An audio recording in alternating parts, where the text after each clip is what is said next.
ਪਹਿਲੇ ਤਾਂ ਮੈਂ ਤੁਹਾਨੂੰ ਸਾਰਿਆਂ ਨੂੰ ਦਾਤ ਦੇਣੀ ਆ ਕਿ ਤੁਸੀਂ ਇੰਨੀ ਦੇਰ ਦੇ ਬੈਠੇ ਸਭ ਨੂੰ ਸੁਣੀ ਜਾ ਰਹੇ ਹੋ। ਆਪਣੇ ਲਈ ਤਾੜੀਆਂ ਮਾਰਦੇ ਹੋ।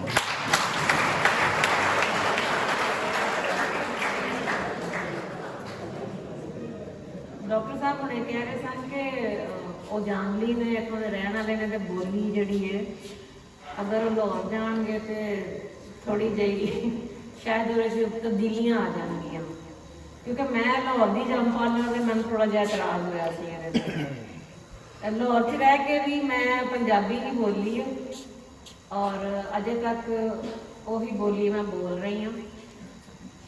ਗੱਲ ਸਿਰਫ ਇੰਨੀ ਹੈਗੀ ਹੈ ਕਿ ਤੁਸੀਂ ਜਿੱਥੇ ਮਰਜ਼ੀ ਰਹਿ ਰਹੇ ਹੋ, ਜੇ ਮਾਪਿਆਂ ਵੱਲੋਂ ਤੁਹਾਨੂੰ ਚੰਗੀ ਸੀਖ ਮਿਲੀ ਹੋਈ ਹੈ ਤੇ ਤੁਸੀਂ ਆਪਣੀ ਮਾਂ ਬੋਲੀ ਕਦੀ ਵੀ ਨਹੀਂ ਛੱਡਦੇ।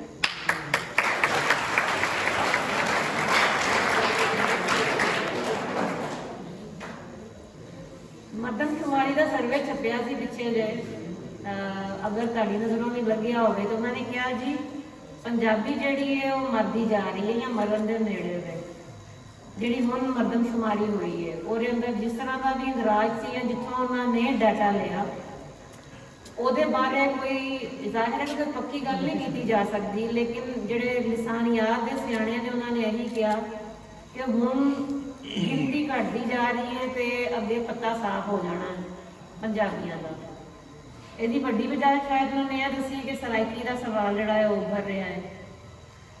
ਜਾਮੀਆ ਮੁਹੰਮਦੀ ਸ਼ਰੀਫ ਆ ਕੇ ਮੈਨੂੰ ਉਹ ਸਾਰੀ ਰਿਪੋਰਟ ਝੂਠ ਲੱਗੀ ਹੈ।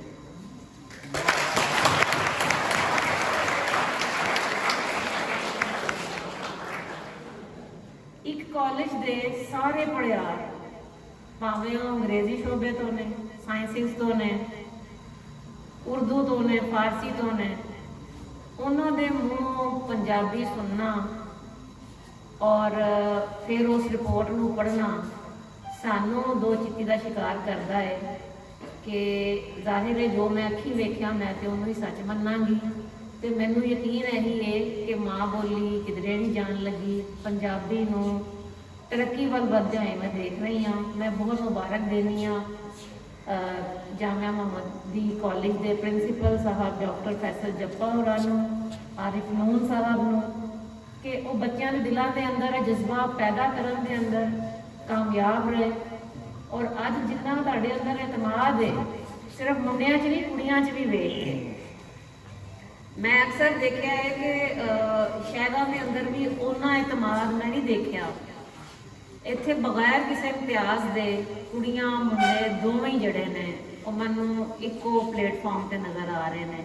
ਸੋ ਇਹ ਬੜੀ ਵੱਡੀ ਕਾਮਯਾਬੀ ਹੈ ਤੁਹਾਡੇ ਕਾਲਜ ਦੀ, ਤੁਹਾਡੀ ਇੰਤਜ਼ਾਮੀਆ ਦੀ।